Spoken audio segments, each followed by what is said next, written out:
Hello ladies and gentlemen, what's going on? Welcome back to Forced Strategy Gaming. Today we're going to be taking a look at Artisans in Diablo 3, but more specifically we're going to be taking a look at the Blacksmith. Now Artisans are essentially Diablo 3's version of crafters and vendors. How this is going to work is you're not going to actually start the game with access to the Artisans. Now, the three Artisans are the Blacksmith, the Jeweler, and the Mystic. Again, we're specifically looking at the Blacksmith, but basically what's going to happen is you're going to encounter them throughout the world, and they're going to ask you to do favors for them. And then once you've completed this favor, you will gain access to their services.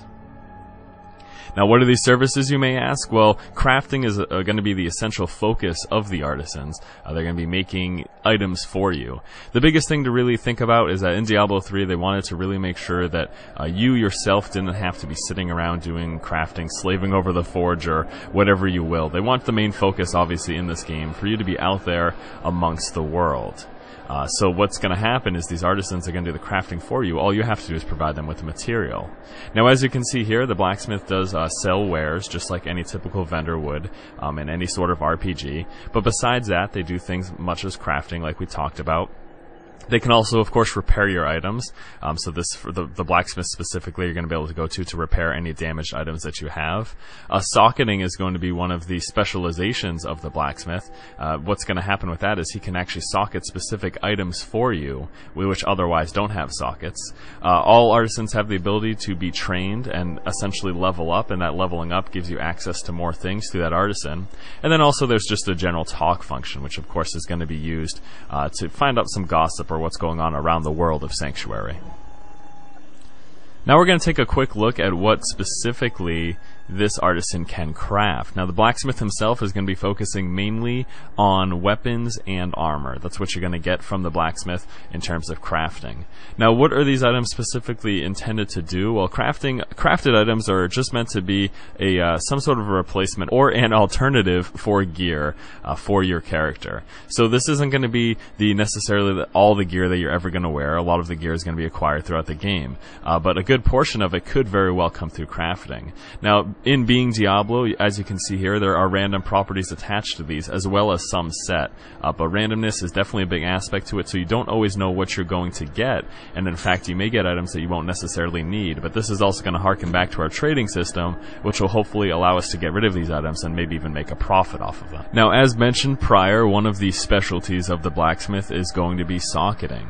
And socketing is going to work, well, exactly how you expect it to work. You're just going to be able to grab some items of yours, place it within this little window here, and then you'll add a socket to it. Now this is going to require some gold. It's not going to be free of charge, but it's pretty exciting because you can actually do this to any item. It doesn't matter what its rarity is. It could be one of the most rare legendary items. You could still add sockets to it if it otherwise didn't have them.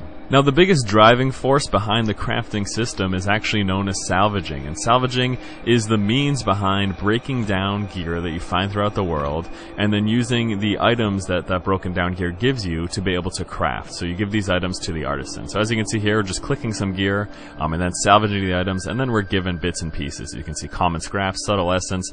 These are the kind of things you can expect, and these are again going to be used to craft items at the artisan. As mentioned earlier, you are actually capable of upgrading your artisan. It's just going to require some materials and gold. The main reason behind gold being meant for this is so that there's some sort of a time sink or an investment to it. It takes time to acquire gold, and then that gold is going to be used to upgrade your artisan. Now you can see there's a really nice visual cue here. Every time you upgrade, what's around him is going to get more and more visually pleasing. And as you can see, this is actually a fully upgraded blacksmith right here with all the bells and whistles that you would expect. But something to note about upgrading is that upgrading actually allows you to do better things with the artisan, to have crafted better recipes. And now that our monk is fully decked out with crafted gear from the blacksmith, he is free to go about freely and kick some serious ass.